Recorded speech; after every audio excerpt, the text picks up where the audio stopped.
welcome everyone. The secret of success is to do the common thing uncommonly well. With great delight and cheer, I would like to welcome Mr. Paresh Gupta, founder and CEO, Global Center for Entrepreneurship and Commerce, 6 times TEDx speaker, and 2 times Josh Talk speaker, brand ambassador Rajasthan Government Youth and Sports Activities, and chairman Assocham Sports Council Rajasthan. He's an alumnus of Sri Ram College of Commerce, first time chartered accountant, and an MBA graduate from London School of Business and Finance. He has received several awards like Rajasthan Youth Icon Award, SRCC Alumni Award 2020, Business Ranker 40 Under 40, Shikha Bharti Award, among others.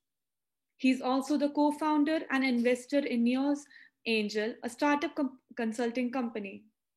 He also serves as a mentor at Startup of Singapore, Viridhan Ispak Singapore, MNIT Incubation Center, Head Start Network, and a number of other organizations. Thank you, sir, for joining us today.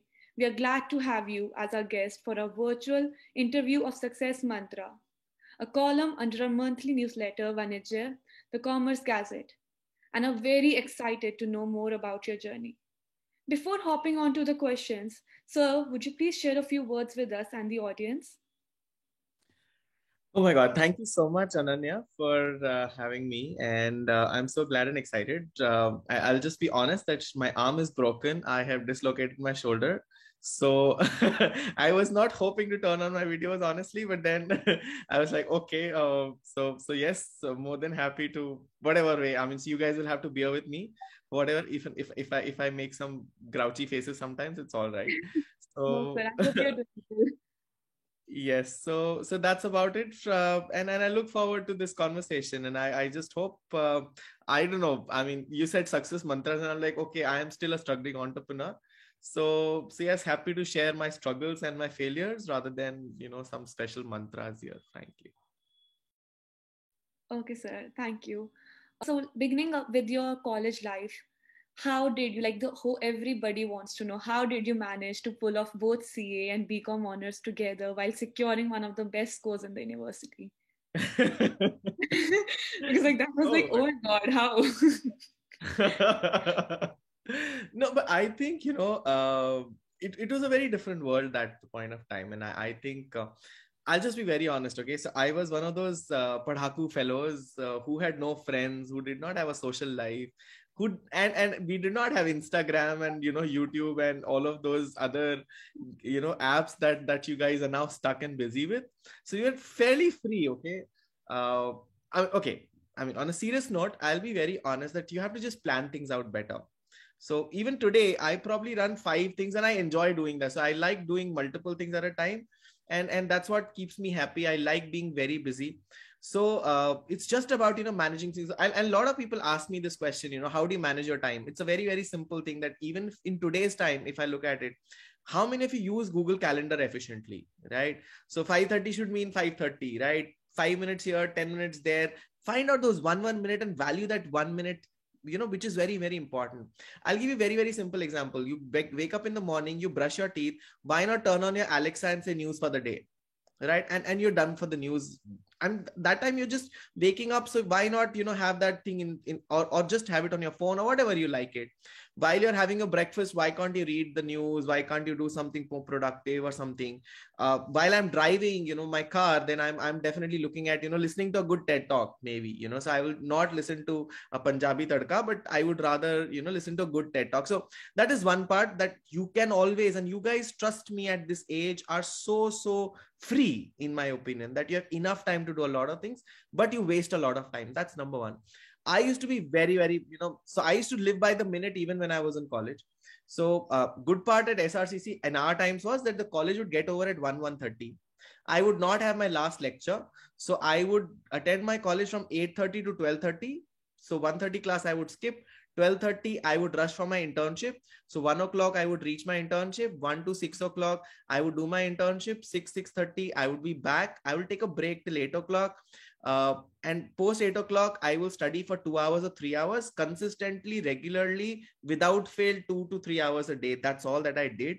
And that's all that I would ever do. So I did not study last minute at all. There was nothing like, okay, last minute preparation, last minute studies. Everything was structured.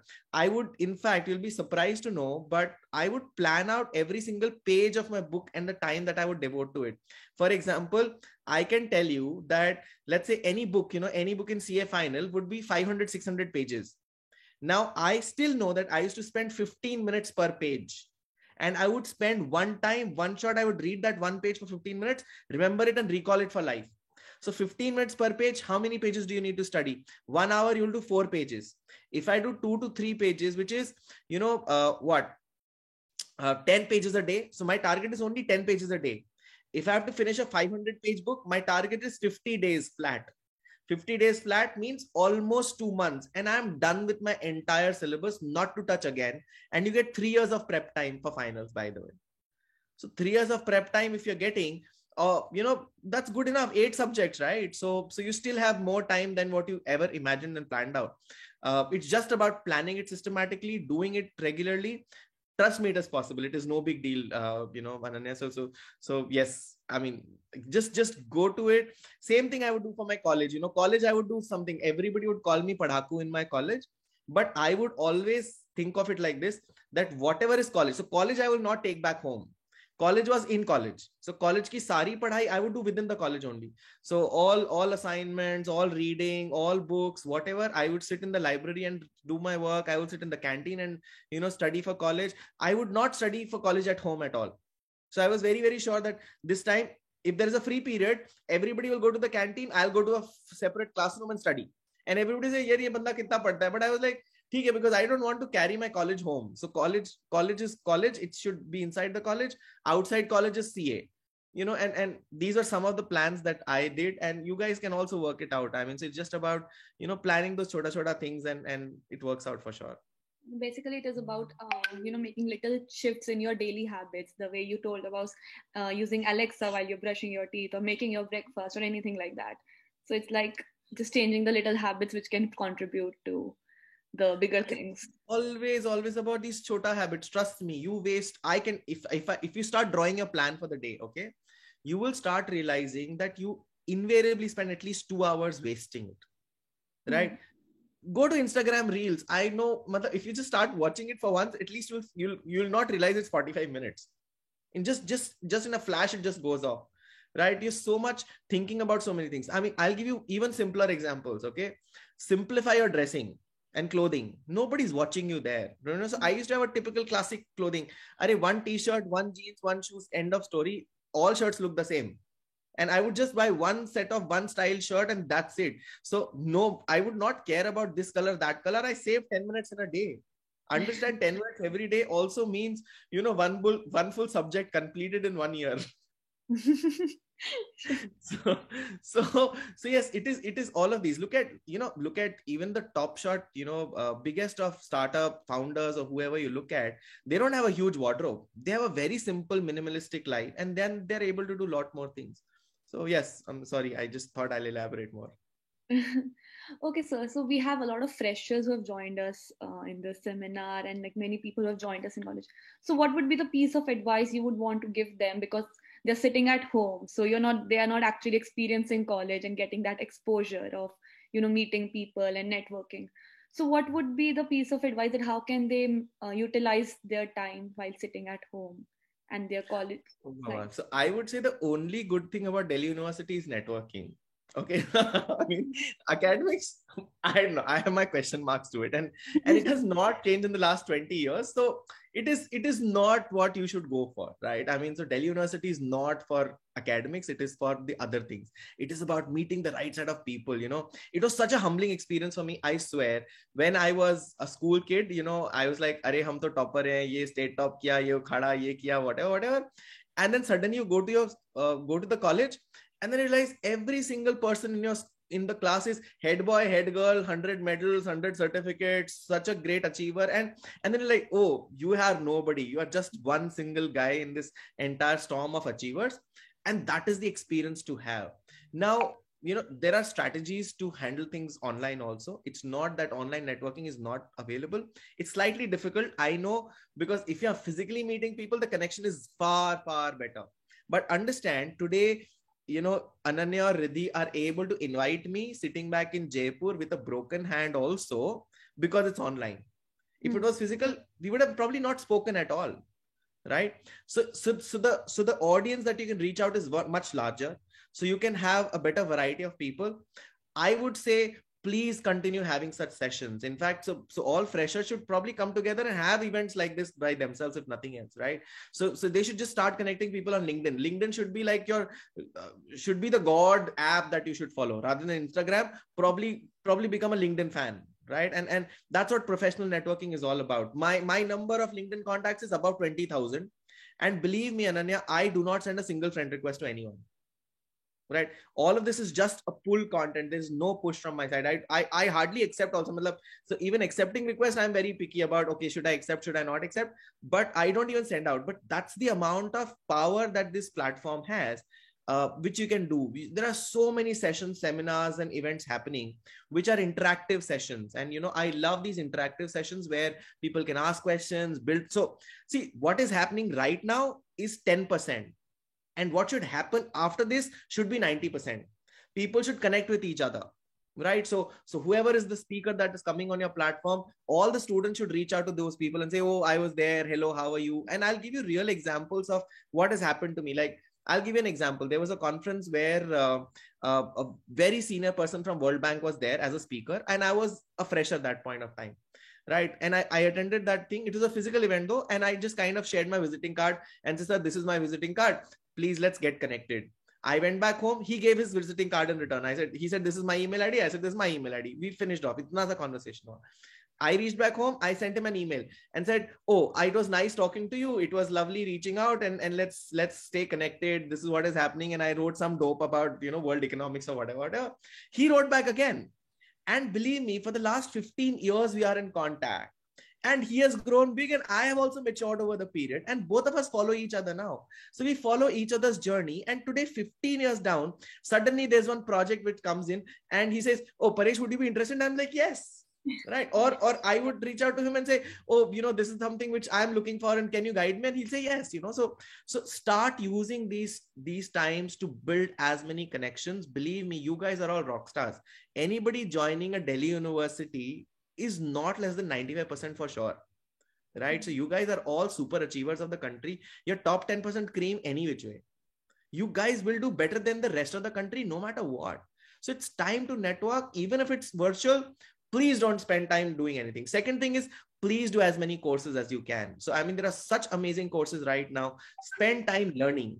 Don't trust me, your college academics, I know how people are cracking DU exams these days. And I don't want to quote, you guys will find your own ways through. But trust me, you should spend time in genuine learning. So why not do 5 good digital marketing courses, SEO courses, knowledge-based courses, cryptocurrency courses, data analytics courses. These are the courses of the future. So yeah, I think sitting back home can also be an opportunity sometimes. Basically, it's like we need to tap the potential of online method as well. Okay, sir. So I am in my final year, and I would want to know, we are looking out for placements. People of my age are looking out, and there are many who are doing MBAs and appearing for CAT exams and everything. So what, according to you, is matters more? Like academic qualifications hold more value, or work experiences, like which you do through internships or anything like that? What holds more importance in today's work culture? So I would say, academics, I don't know. Academics is like a shirt. Okay. It is the brand that brings and comes to it. So I would go and hire from SRCC, not because they teach something different. Believe me, the course in entire Delhi University is the same, right? An exam is the same. Subjects are the same. I would still go to SRCC to hire and I would say, oh, because it's a nice shirt. It's a much better brand. Let's say a Gucci versus, let's say, a Park Avenue. And, and that's exactly how it'll distinguish the whole thing, right? So academics, to some, at least your college or the things. So if you are DU, you're definitely better than, let's say, another state university or another IGNOU. I mean, whatever. So you'll probably look at it differently for anyone. So that is first level of academic. So that's how companies also look at it. They understand, oh, DU kid must be smart, must have something, blah, blah, blah. So that thing is already kind of sorted for you. Are people looking out at academics in the college level? Trust me, that has anyway become outdated. What you're studying is, half of it is irrelevant, right? I mean, if I were to interview in a question also, would I really ask you about something on a pen and paper? I would not. I would rather want you to make a financial model in Excel sheet. So then there are skills. So the second level of knowledge is, do you have the right skill for the job? Right?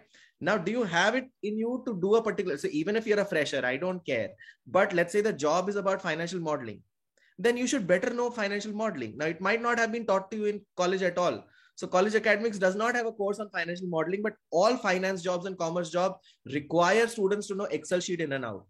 They would require people to have great communication skills. So build those skills. So that's number two. And then the work experience, 100%, believe me, a CV would shine out if you have work experience. So that is the core, right? Academics and skills are the shirt and the embellishments and the design. So definitely, ultimately, you are looking for a job. So if you have done that work experience, so even if you have done a 3-month internship in financial modeling in an investment bank, I would go gaga over you and say, wow, you're better off than all the other freshers, right? Because you fit the role and that is proven. So yes, my answer is work experience, 100% top priority.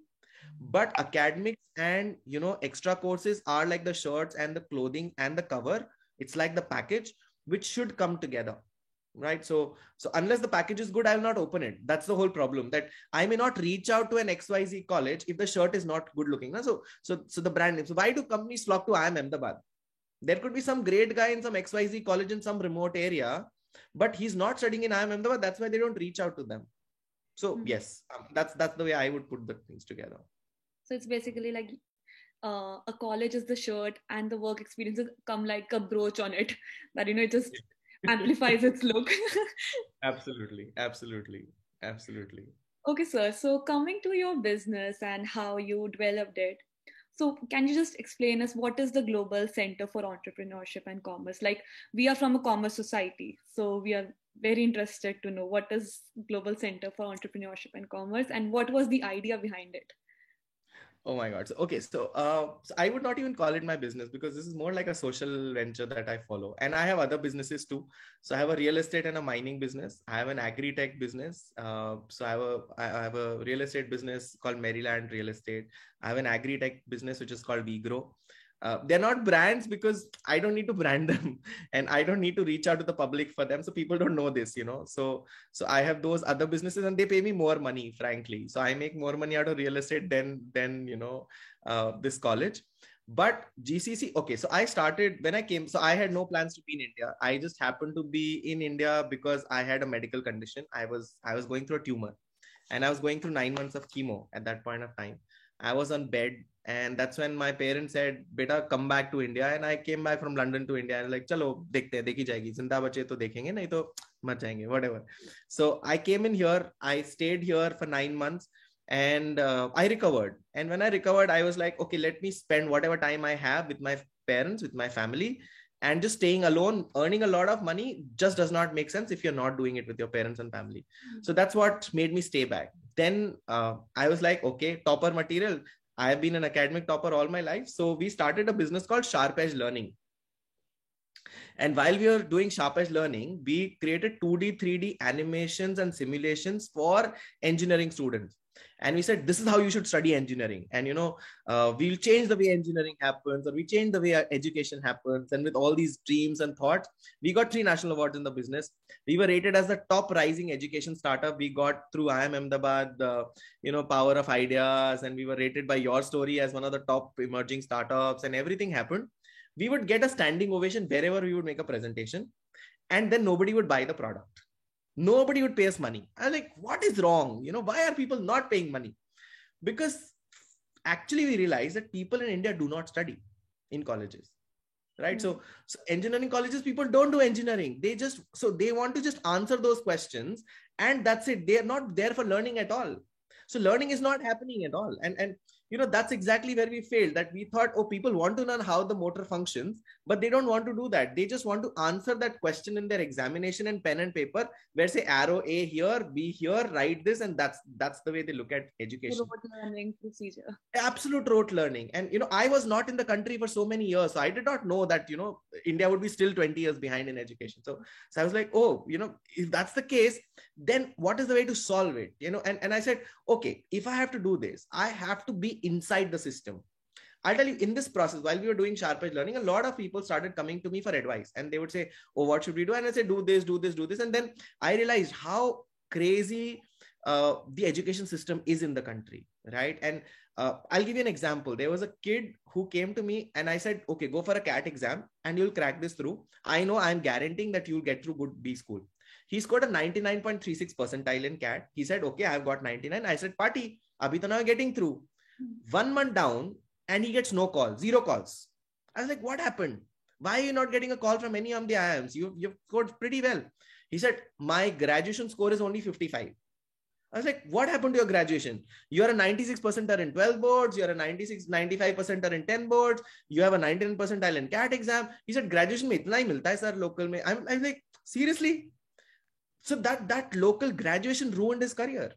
I was like, I'm opening a college tomorrow where I have to be inside the system to change the system rather than saying it and bitching from outside. Right. So it's very easy to look at something from outside and say, this is bakwas, this is wrong, this is going right or wrong, whatever. They're like, okay, let's get inside the system. Let's create a college and let's disrupt the education system here. And that's what we started thinking, that why not bring international education patterns here? Why not change the complete style of studies? And we said, first thing we'll remove is books. So we said pen and paper out. So we said no pen and paper, complete elimination of pen and paper in the campus. We said, okay, forget about pen and paper. All exams will be online, technology enabled. Can we do more? We said, introduce open books. Open books means open internet.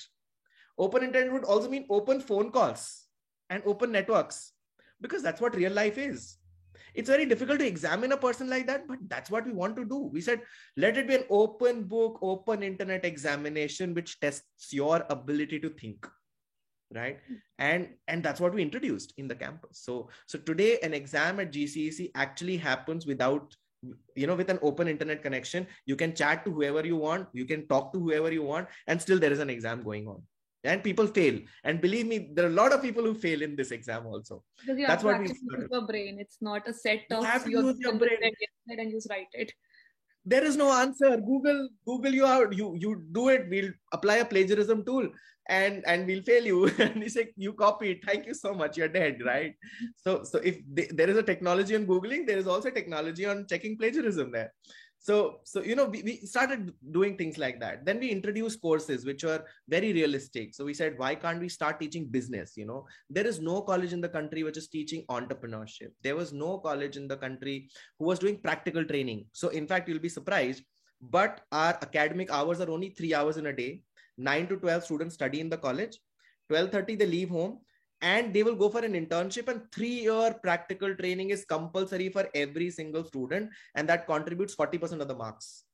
So you have to do practical training for all 3 years. Now imagine if you're working for 3 years during your graduation, your placements will be better no matter what you do, right? You will be way better off. So immediately the placements change. So you'll be surprised, but a chota sa average sa college in Jaipur in one hinterland is able to have better placements than most Delhi University colleges. That's a challenge that I can make. I am having 100% placement, right? My average placement is 7 to 8 lakh rupees at undergrad level, right? And there are students who are making it to Standard Chartered and HSBC and Axis Bank and Grant Thornton and PwC and EY, and you name the company. And there are students who are placed there. We have merit holders in any competitive exams. Plus this exposure also is helping them out to win all competitions. So they go out, they go to a startup competition and beat the shit out of everybody else because they have done it. There are startups which are raising funding in with real life entrepreneurs and real life VCs. So he said, do what your heart says. Let's change the crazy style of teaching. If you want to do music, do music. Let's do it. Follow your heart and follow your passion. So yeah, we're doing some crazy things in the college, still learning in the process. I would say we do mistakes. I'm not saying we are perfect. I'm not saying we are great. All I'm trying to say is we're doing something very innovative and interesting on the campus. Okay, sir. So now that you told us that you have various companies and everything, so how do you actually split your time? Because time management is one issue for anything and wherever you go and whatever you're doing. So how do you split your time among different companies and give equal attention? Okay, so all you need is I do nothing. Okay, I am the retired man. I am the chilled out man, and that's what I keep telling people. I am a retired fellow who's just here to chill and enjoy on my in my life. I hardly work. Just find the right set of people. Imagine, yeah, I still think I do too little. Okay, I would say look at Mukesh Ambani, look at Gautam Adani, look at all these other people who do way more than what I do, and they have way more businesses, right? A Ratan Tata is looking at some 20 big size businesses. My purview is too small. I am still too small in this entire thing. The answer to this is very, very simple, right? You have to do just 2 3 things. Okay, you have to have good set of people. So your people selection, your network, and your connection with them has to be super strong. And this is another thing. Probably the problem is that this is what they don't teach us in college. There are things which they don't teach us in our college education, right? They don't teach us what is networking. They don't teach us what is jugaad. They don't teach us how to manage situations. They don't teach us problem solving. And these are the skills which are required in real life. So you should be able to do. I am only the Stephanie, right? I have good team players, good team members who lead each of these. I give them the authority. I give them the flexibility.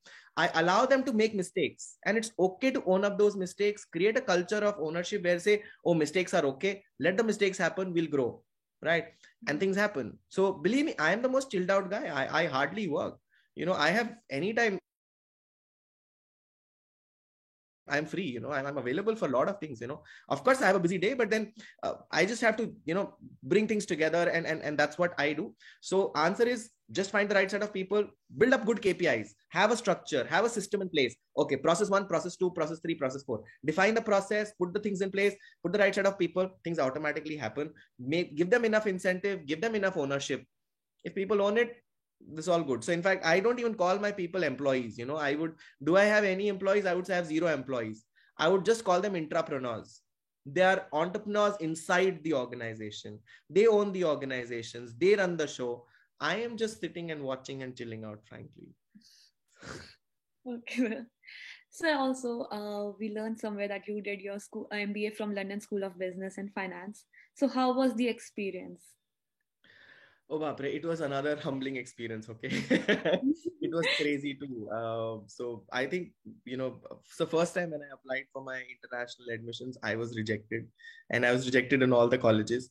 They said, you don't have international exposure and you will not fit into the culture of international education that time. I was like, shit, man. But then, my GMAT score was valid for 4 years. I was like, okay, then it was expiring. I again applied.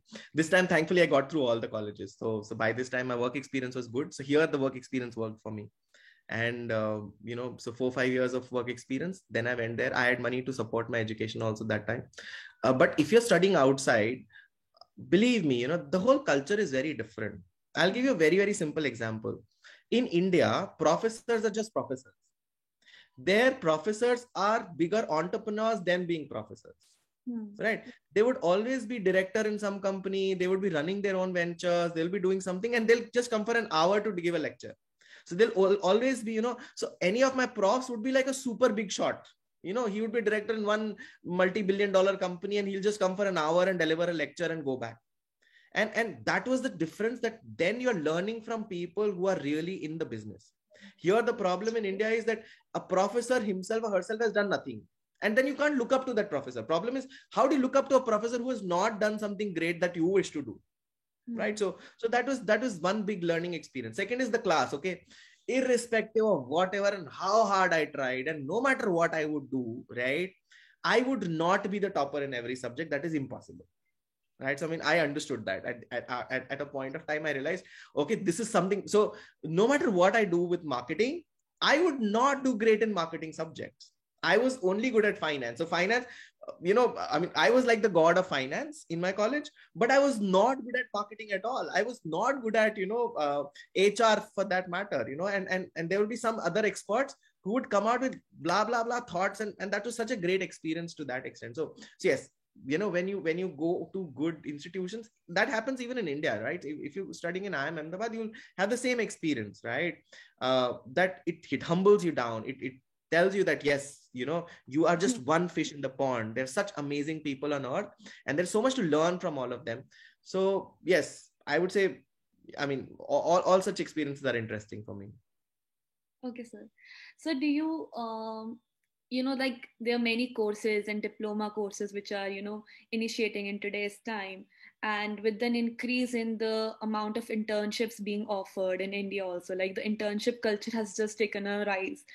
And Yes. so do you think that MBA still holds that cruciality while you are looking out for jobs? Like, I guess there was a time when, MBA used to be a big thing. Oh, this person has done MBA, and they are going to secure a good placement or a good job.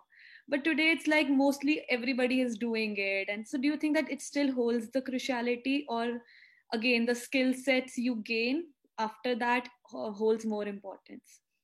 So my answer is, it's as simple as this. What matters is the institution. What matters is the brand, and that's it. If you have done it from a top institution, okay, let's look at it. I don't know, I'm talking too much about SRCC because I graduated from there, and that's something which you guys can relate to. But a graduate, what is a degree at SRCC? A BCom honors or an eco honors?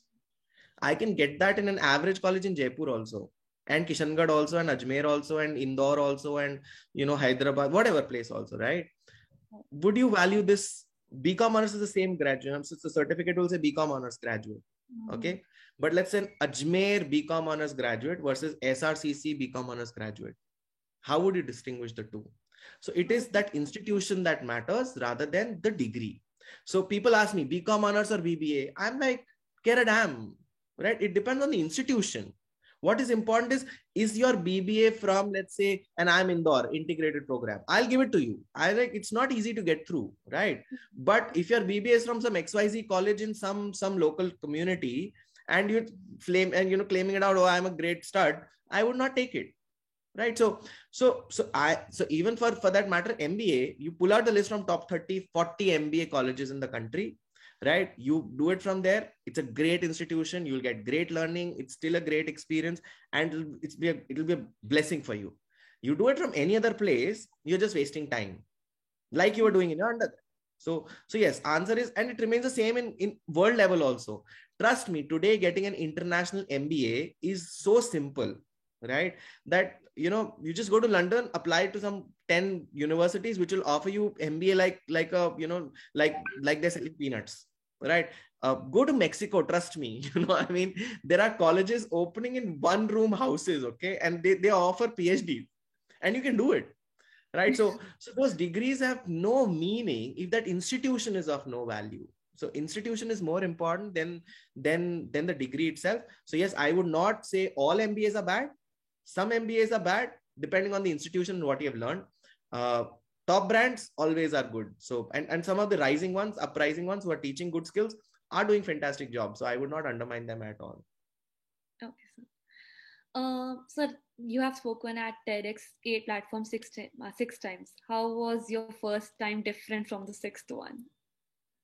Oh my god, I did such a stupid thing from the first one. In fact, it was like a dream come true. So in fact, what happened was, I got a TEDx invite somewhere else first. So I got it in London, okay, but it wasn't exactly Diwali day, and I said I will not be able to attend it because I want to spend Diwali with my family only. So I did not take it, and I was like, okay. And I've been a big fan of TED, so I listened to one TED talk every day, and that has been a regular practice for multiple years now. And I learned a lot of things out of that entire experience. I was like, मेरी क्या औकात है यार, मुझे कौन बुलाएगा, मतलब that's just out of question. And then I got the first invite. I was like, wow, man, how did this happen? I was like, okay, this one time they've just done it, they've made a mistake maybe. but it's not gonna happen. So 6 times I've spoken, but I've received more than 15 invites now, right? And the first time it was from SRCC only, and I was so happy that it's a TEDx SRCC, so let's go for it. And I literally did a blunder. If you listen to that TED talk, I can't listen to it. I laugh my wits out to it. because I did not know how to speak on the screen. See, it's such a different experience if you're talking on the screen versus to a live audience. The live audience can't run away from the room, they have to listen, right? Versus on a YouTube, people will just switch off, right? So yes, the number in the meeting room has declined from 52 to 44 already, right? So we know people have reasons and to opt out, and that choice of opting out is so easy, right? So you have to do a very different way of creating that engagement online, right? So online talks was so different for me, and that's what I learned, that uh, I sound so pompous, I sound so hilarious in my first TEDx, that I was crying my bits out. If you read some of those comments below that first talk, they'll say this guy seems like such a big show off, and I'm like, are you serious? I don't even know when I was doing that. I'm such a simple person that and then there are comments beneath it saying, oh, you guys don't know this man, he's a very, very simple person, and go and meet him in person, you would realize that this talk doesn't do justice to him as such. So yes, from that, okay, it was all about me. My first talk was all about me. Today when I talk about others, and I think that is what has changed in me mostly, that it's about you guys now. I mean, for me, I think bringing about that impact into other people's life is now more interesting. I've done for myself, right? I've done enough for myself to have a full room of awards and trophies and a full bundle of certificates to be proud of, right? It is important to now create it for others. It's important for me to pass on the legacy.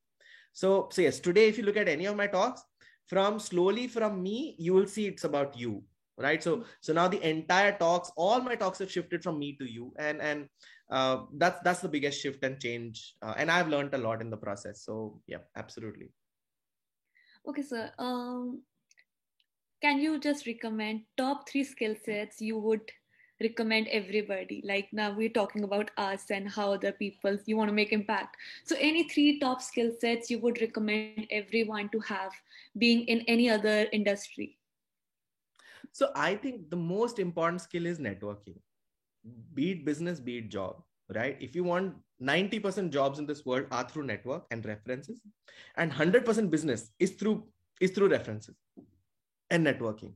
And this is something which they don't teach us in our colleges, right? So start building good friends, start having networks across the globe, start having people to fall back on, and refer and build connections. So that's most important. Number 2 skill which I feel is being able to fail and accept those failures and learn from those failures. So I think very, very important.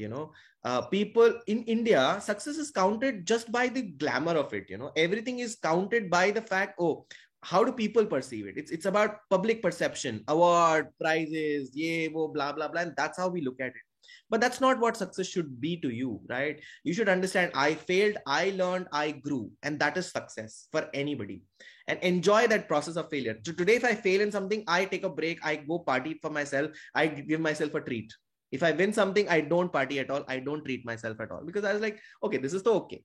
But failing is important. I learned, this is what I learned in the process, introspect and go for it. So that is number 2 skill. And number 3 skill is do not give up, right? Just don't give up, just keep fighting, because things will come around to you, right? It's so easy to give up. And at your age, your generation, you guys are just looking at each other, so I mean, everybody's bothered about mera Instagram profile kaisa hai, mera DP acha hai ki nahi hai, wo zyada important hai. How did this guy react to me? What is this guy thinking about me? Trust me, nobody's bloody thinking about you, right? They're only thinking about themselves. They want you down, and that's exactly what the world thinks about you.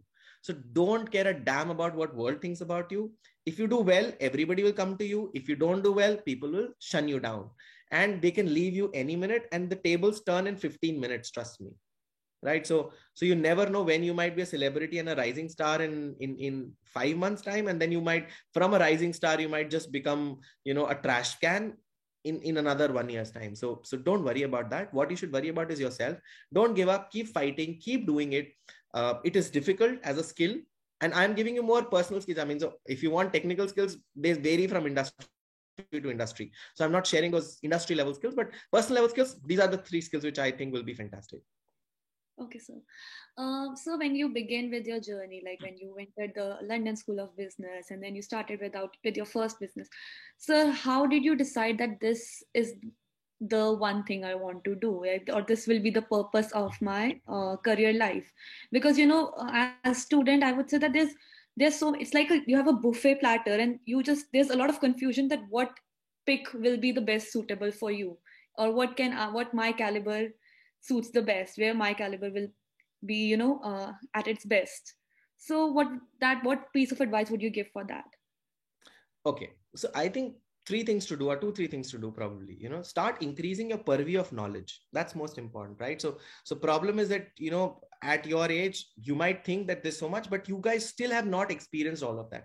So why not make friends with, and that starts with networking or reading. So two three things: do a lot of reading, do a lot of networking. So let's say, why not make friends with a YouTuber? Why not make friends with a dancer? Why not make friends with a politician? Why not make friends with an engineer, doctor, financer, investor, whatever. Just have as many set of people to understand what the life looks like, what their life is, what are their careers like, what can they do, and copy. And it's as simple to copy. So you don't have to reinvent the wheel every time. People have done it. I would do them. I would stalk people on LinkedIn like crazy. I would see, Acha, this guy is the banking CEO. How did he become the banking? What all degrees he has done? What is his career path? How did he become this? And understand and analyze that entire thing. So if you want to achieve something, you have to follow something and some paths, and learn the commonalities on those paths. So that is part one. So increase your knowledge purview, right? Now, second thing is that decision making process, try it out. So then out of this entire gamut of things, try out a few things, right? Start reading more about certain things, try your hands out, meet a lot of people, do some internships. And that's the time. This is the time to probably try one digital marketing internship, then investment and finance internship, then some XYZ other internship. And that's cool. So just give it a shot, write an article about that, so that you build that knowledge around that particular topic. So do something, get involved into that, get into the shoes of that particular topic, so that you understand, oh, this could be mine. And then then you have to have a future vision, and you need to see where the world is going, because it's career means that you have to align your skills to what can happen in the world, right? For example, painters, right? Now painting as a skill could be extremely high paying, or could be low paying at all, completely. So I'll give you an example. Kishangarh. So Rajasthan, there is a place called Kishangarh which has got amazing painters. They called Bani Thani paintings, and you get those. And today those artists are on the verge of extinction because they do not get paid at all, right? Because they have not reinvented the wheel. Now, on the other hand, there is another set of people in Udaipur who have started doing wall paintings. So Jodhpur and Udaipur, there's another clan and community of people who have started painting on the walls. And wall painting has become so cool that they charge now 11,000 rupees per square feet, right? And that's the transformation of painting, because you adapt to the latest modern style. So yes, you are a painter, but you're doing it in that way. So for example, if you're a finance person, then why are you not reading about cryptocurrencies, right? Why are you not reading about online payments? So you are a finance guy, but please have a future vision that whatever you're seeing today will not exist in the next 10 years. Why not plan about something which is going to happen 10 years from today? And then do a lot of introspection, have a mentor. That mentor will help you to identify ye tumhare andar acha hai, ye tumhare andar kharab hai. He will give you those 5 pointers. Yeah, this is good, this is bad.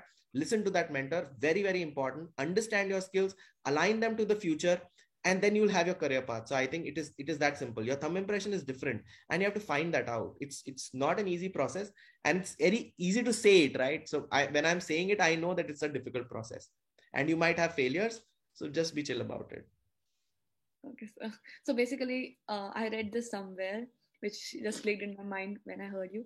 So basically, the intelligence is, it was written somewhere, that you adapt to the changes and then bring out the best potential. So Absolutely. if you have the skill set, you just adapt to the changes happening in the world and then bring out the best what you can do. Absolutely. Okay, sir, we have few questions from our audience. We asked our audience to send us few questions if they want to ask. So they want to ask, what is that one learning that you didn't know when you entered this business, when you entered your business or in this field, but is very useful in this run? So I think one thing is that you have to adapt to the local environment, right? And I entered the business with the suit and boot, and I was this London returned investment banker who used to wear a suit every morning. and who would be so punctual about timings and who would be so punctual about meetings and everything. Suddenly I come to India and I realize that people don't know what is time. People don't understand that if you wear a suit, they see that you are an alien. I went for my first pitching to, I think, Mumbai Angels or Indian Angels in Bangalore. And I was the only man in a suit, and everybody there was sitting in t-shirt and jeans to invest in me. And I was like, I am out of place here. Right. So yes, you have to understand. Very important.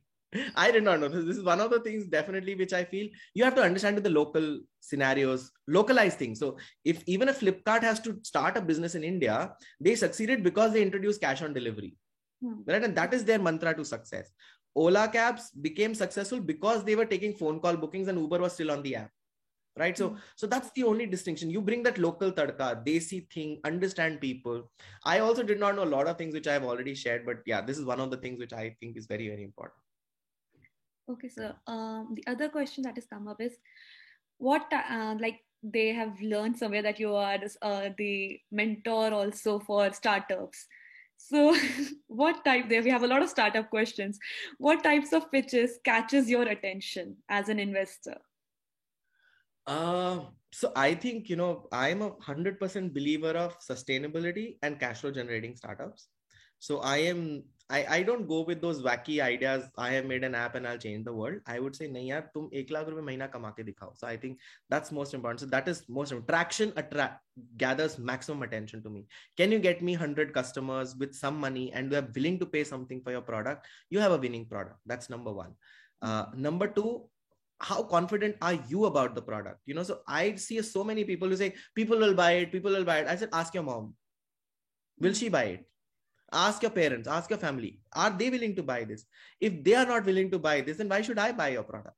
So that is another thing that grabs my attention immediately. And, the passion of the team, I think most important. Are you able to pull through people and make them work for free for you? Right. So if you are able to do that, then you are a true leader, because initially you have no money. People should still believe in your idea. They should feel attracted to you as a person to be able to do that. And if you're able to do that, you are a winner for sure. You'll get through whatever in life. So something will happen, and that's a great thing to do. Okay, sir. Another startup question. A visionary pitch or a business model? What according to you is more preferable? A business model. Vision we'll give you. Don't worry.